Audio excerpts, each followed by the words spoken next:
নিব হচ্ছে ক্লাস 5 এ ইংরেজি ক্লাসটা নিব।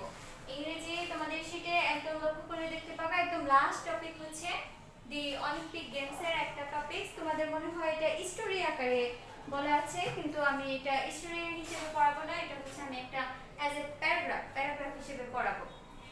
তোমরা দেখো এটা পেয়ে যাবো হচ্ছে 68 পেজে, 68 68 পৃষ্ঠায় পেয়ে যাবা। 68 পৃষ্ঠার প্রথম দুইটা লাইন আজকে বাংলা অর্থ সহ আমি বুঝিয়ে দিব। দুইটা লাইন মুখস্থ করবা প্যারাগ্রাফের মতো, বাকিটুকু আমি অল্প অল্প করে পড়াবো। দেখো, the Olympic Games is the biggest sports competition in the world. Olympic গেমসটা কি?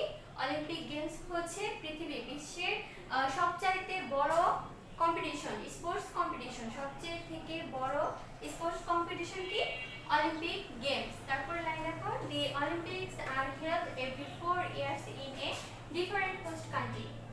অর্থ হচ্ছে এই অলিম্পিক গেমসটা আছে না, এই অলিম্পিক গেমসটা প্রতি 4 বছর পর অনুষ্ঠিত হয়, আর হচ্ছে বিভিন্ন কান্ট্রিতে, বিভিন্ন হোস্ট কান্ট্রিতে।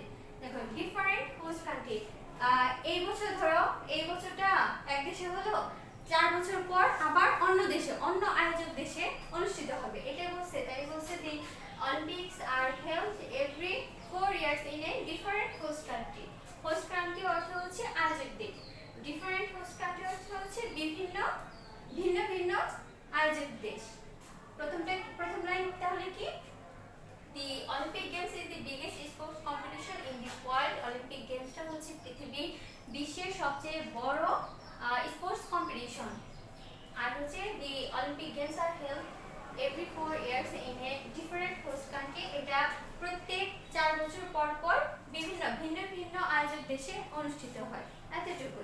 এই দুইটা লাইন পড়া থাকবে, প্লাস হোমওয়ার্ক থাকবে, ক্লাসে আমাকে দেখাবা। আশা করি খুব শীঘ্রই তোমাদের ক্লাস শুরু হয়ে যাবে, আবার নতুন করে পরিস্থিতি স্বাভাবিক হয়ে যাবে, তোমরা আবার ক্লাস নেবে। ঠিক আছে?